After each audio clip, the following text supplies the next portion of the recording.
성령님 좋은 아침입니다. 이 시간 성령님을 초청합니다. 오늘도 내 안에 오셔서 하나님을 기쁘시게 드릴 것을 소원하게 해주세요. 오늘 말씀을 통해 구체적으로 무엇을 해야 할지를 깨닫게 해주세요. 깨달은 것을 삶 속에서 실천할 수 있도록 도와주세요. 아멘.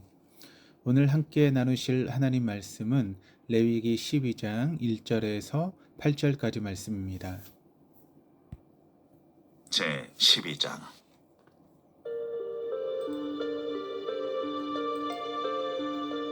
여호와께서 모세에게 말씀하여 이르시되 이스라엘 자손에게 말하여 이르라.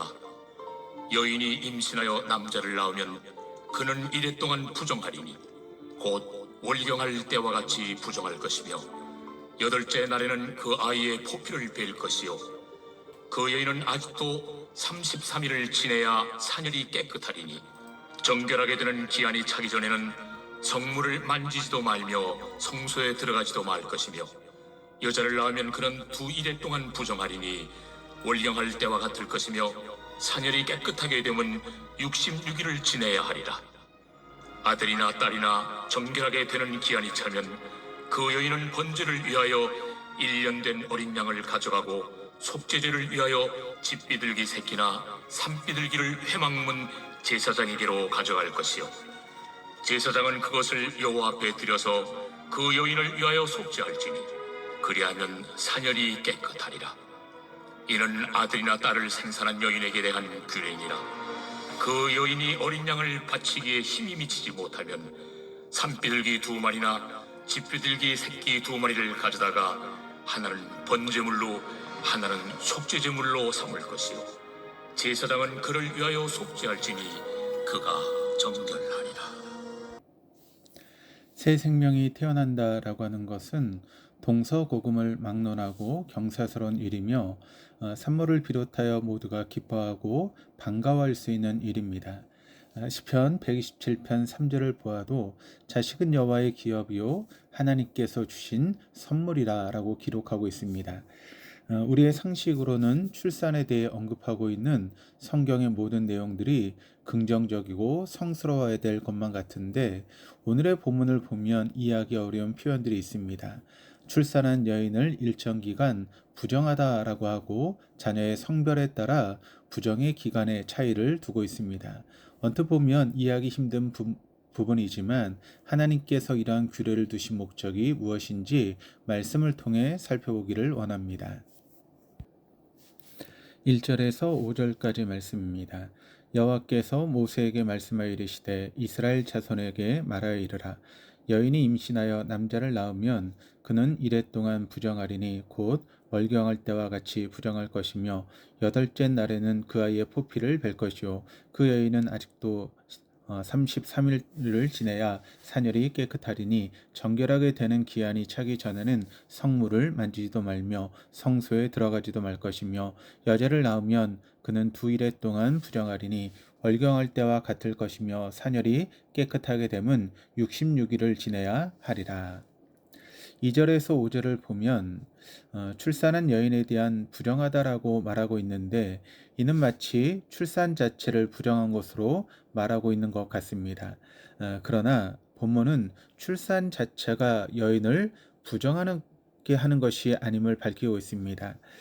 아기가 부정하거나 또는 출산된 아기가 산모를 부정하게 하는 것이 아니라 출산할 때 나오는 피와 유출물이 여인을 부정하게 한다라고 증거합니다. 12장 2절을 보면 여인이 월경할 때와 같이 부정할 것이다 라고 말하고 있으며 또 4절, 또 5절, 7절을 보면 3번씩이나 정결의 기한이 지나야 사년이 깨끗해진다 라고 말하고 있습니다. 우리는 여기서 이러한 유출이 왜 사람을 부정하게 하는가를 알아야 됩니다. 물론 성경은 그 이유를 명확하게 명시하고 있지는 않습니다.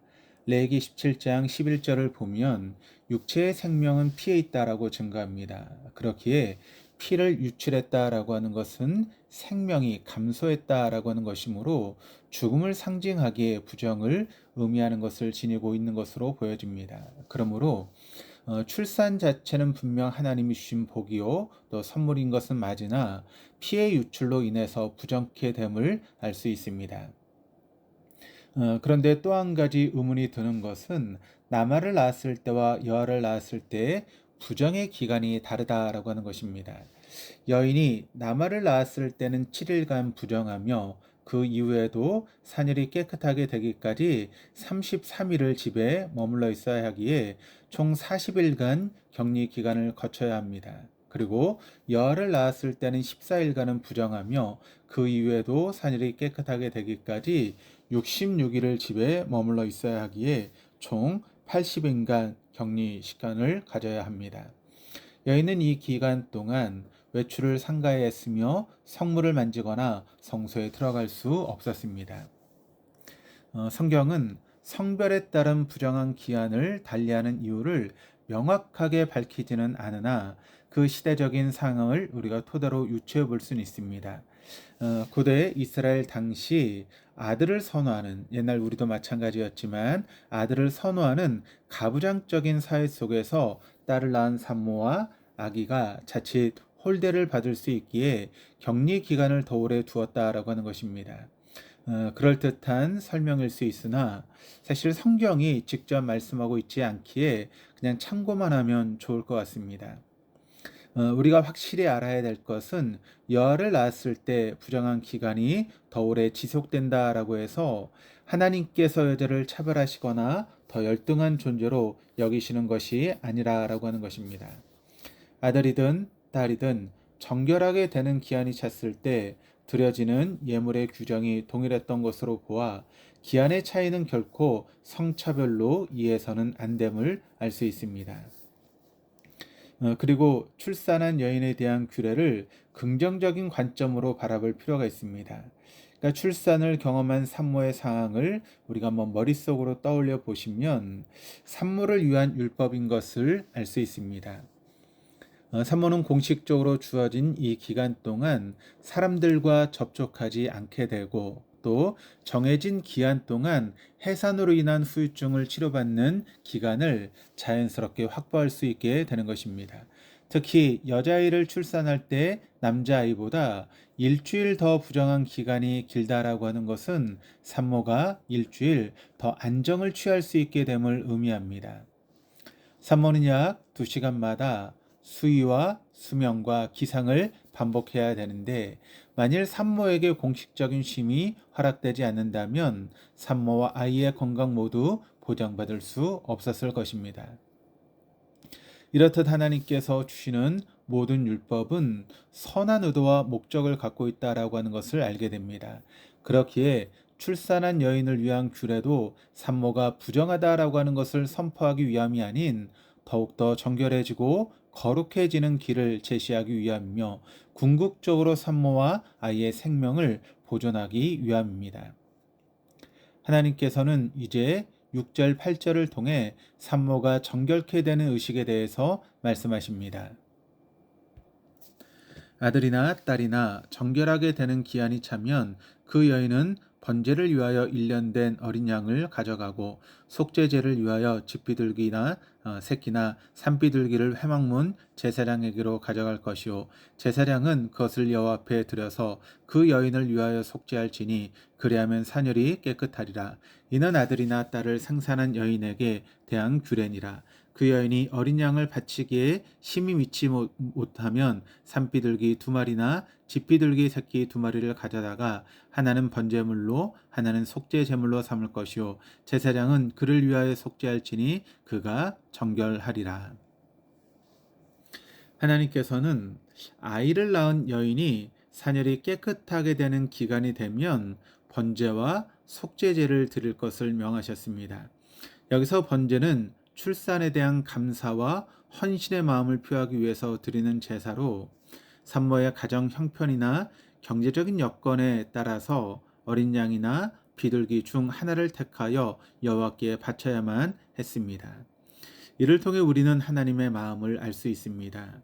하나님께서 원하시는 것은 바치는 제물의 값어치가 아니라 하나님을 향한 감사와 헌신의 마음이다라고 하는 것을 알 수 있게 됩니다. 산모는 번제에 이어서 속죄제를 드려야 했습니다.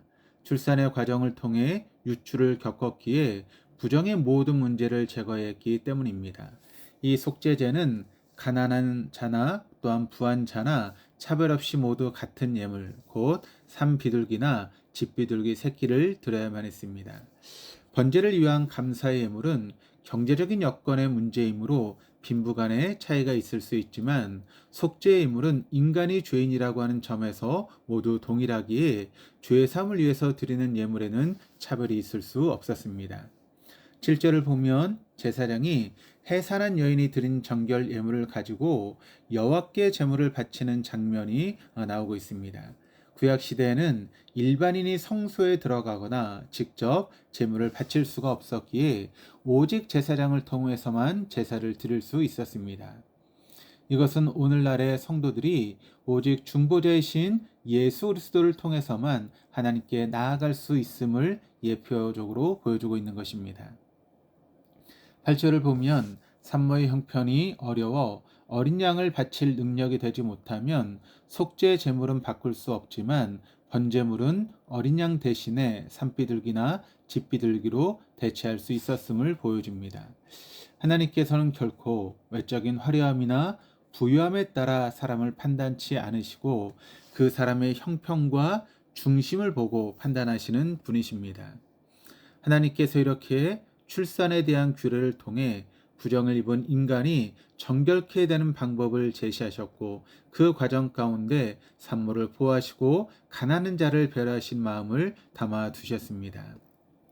우리는 앞으로도 레위기를 통해 구약에서 말하는 거룩이 무엇인지를 깊이 알아갈 것이지만 출산 규례를 포함한 수많은 율법들이 예수 그리스도의 십자가를 예표하며 복음의 원리를 담고 있다라고 하는 것을 기억해야 할 것입니다.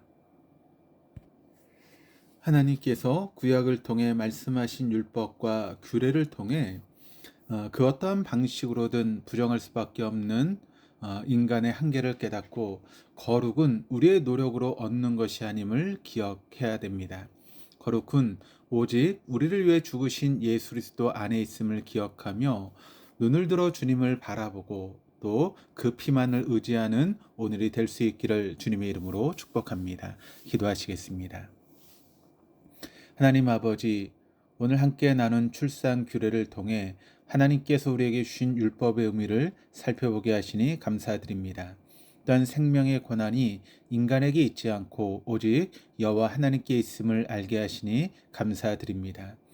우리는 어떠한 형태로든 부정하게 될 수밖에 없는 죄인이나 이 땅에 오신 예수 그리스도를 힘입어 거룩한 하나님의 백성으로 삼아 주심을 믿습니다. 이 놀라운 은혜를 기억하며 생명을 살린 일에 힘쓰게 하여 주시옵소서. 감사드리며 예수 그리스도 이름으로 기도드립니다. 아멘.